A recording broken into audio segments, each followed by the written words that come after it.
Hey folks, welcome to the show.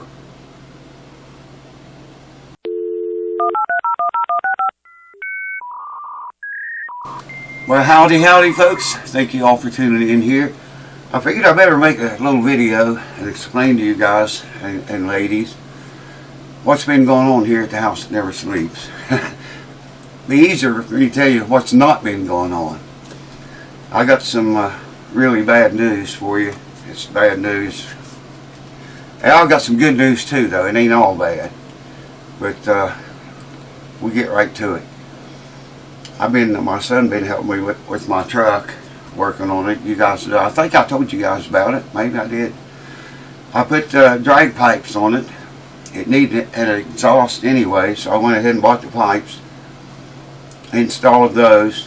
I had to buy 4 new tires for it. And it's like a new truck. Just the other day it turned over to 65,000 miles. And the thing's like new. It rides like a new truck, drives like a new truck, everything about it. Air conditioning still works.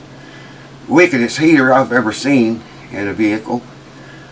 So the other day, I did this before. The other day I got the idea. It's getting really hot here. You probably hear the air running. It's getting really hot. And I thought I'm going to take the thermostat out of that truck.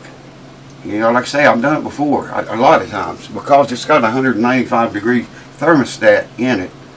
So I raised the hood and get the right tools and stuff out, stick it on and start to loosen it. I thought, man, that one was really loose. Put it on the other one, loosened it. It was just hand tight. Started turning it with my hands. I took the second one out and then started to put the ribs on the first one that was loose and turn it. And I looked down in there and twisted the damn bolt off down in the intake manifold. Twisted the head that was laying there. I thought, oh man, terrible news, you know. I mean, that's pretty serious when you break a bolt off in the engine like that, or in the intake manifold even, or the manifold. So we was over 2 weeks getting all the parts and shit. I had to drill it out. Use this big heavy drill. Y'all see me work on guitars with it. It chopped right through that, man. Drilled it out, put thread inserts in there. They kind of screw in on their own. And then a new bolt. And we were like over 2 weeks, like I said, getting everything we needed here. And getting it to thread up. I cut a gasket out of a cardboard box. That's what I use for a gasket on the gooseneck. It sits on top of the thermostat, holds the thermostat, helps hold it in place. So anyways, we got it all back together.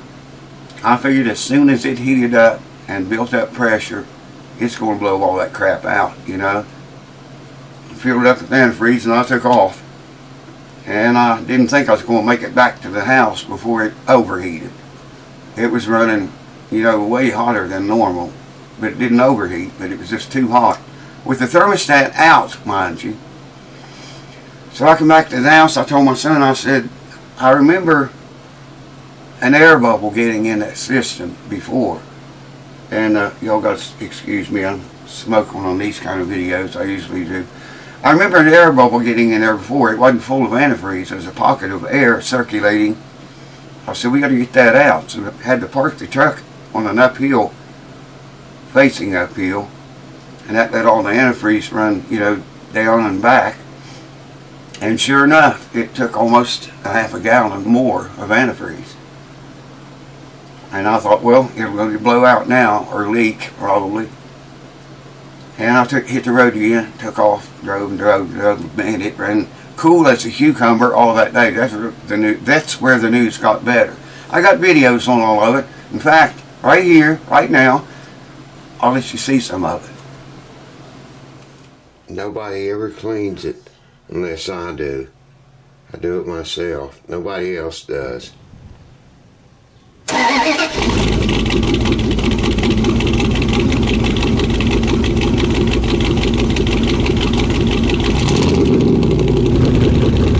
There it is in its majestic beauty.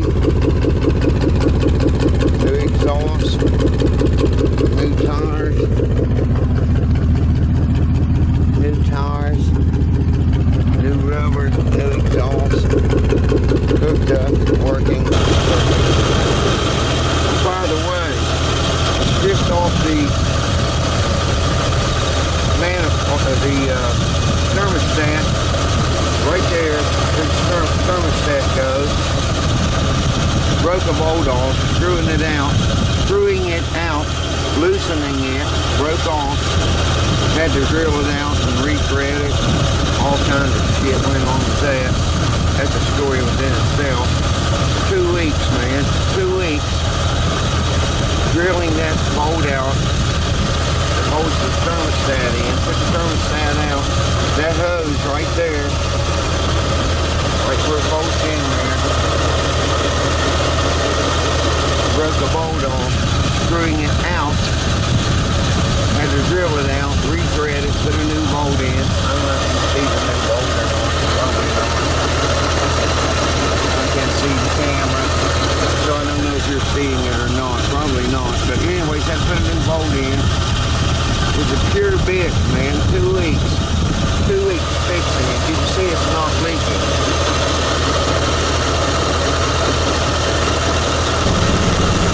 You can see it's like 95 freaking degrees here today.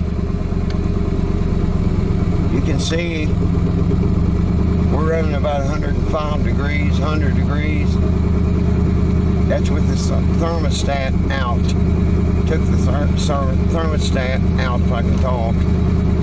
Took the thermostat out, stripped the bolt off, broke a bolt off, had to drill it out, major pain in the ass. And there is the battery. You can see flashing at 25% after I just ran the truck. It's all hooked up. All hooked up. That battery's 6 or 7 years old. I have to redo it. You can see right there, it's been hooked up about 5 minutes. It might jump up to 50%. It'll eventually get up to 100%, but it flashes on 100, so it's not really 100%.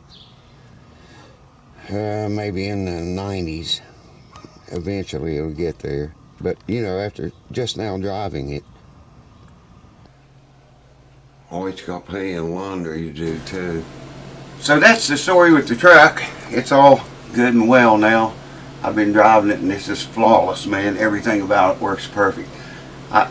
When winter comes again, I'm not going to have any heater. I mean, like a buddy of mine said, just put a piece of cardboard over the radiator and leave it alone. That's what I'm going to do. I'm not taking that out and fooling with that anymore. I'm not touching it again.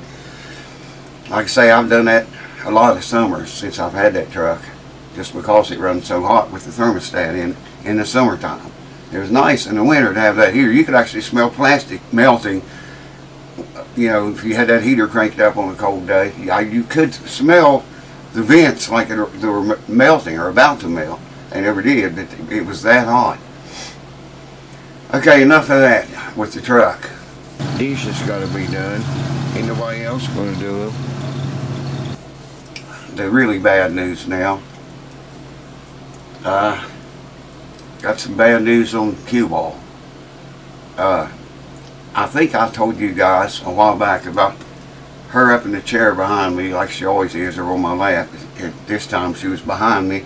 I was editing a video, and she was asleep, and all this, it's been 2 to 3 months ago.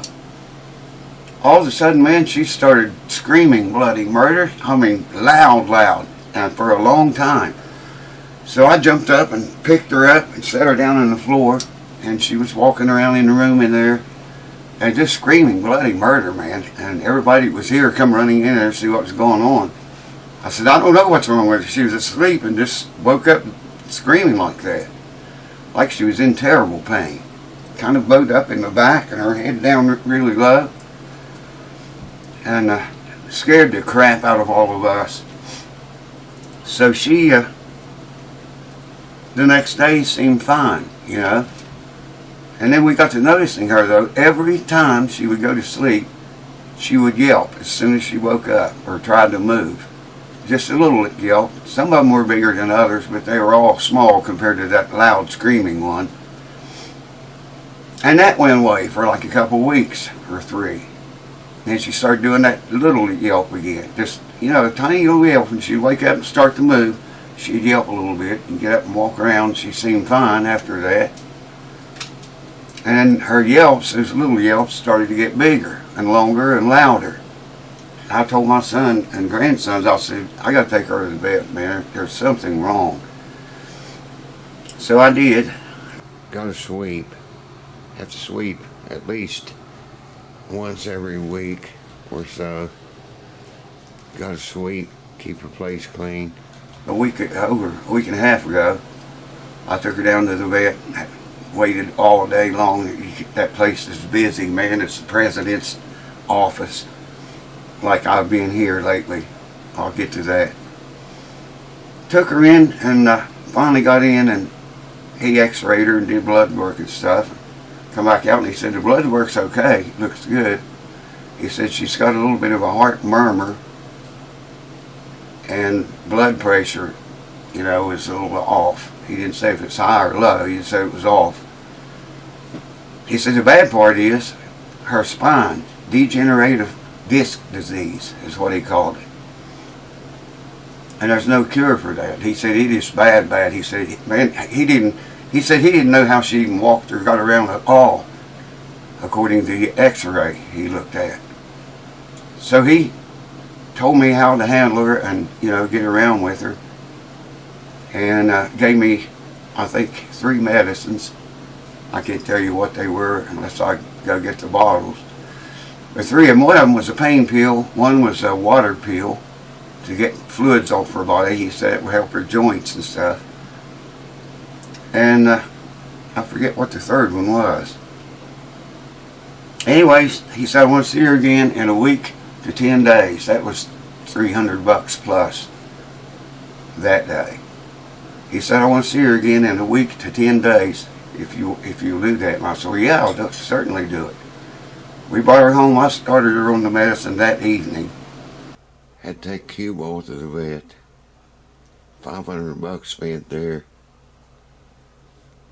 Not good on the situation with her. She's in a bad way. $500 spent, probably going to be more spent. But I had to take her, and did.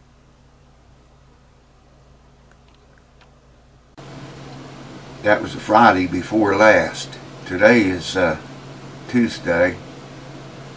I'm not sure what the date is, so I'm not going to say it, but it's 2026. Today's Tuesday.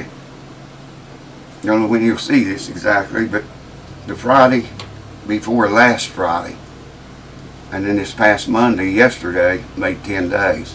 That's when I took her back. Anyways, I gave her the medicine, started on that evening when we got back home. Gave it to her every day for 10 days, 9 days I guess. Took her back and let him examine her again.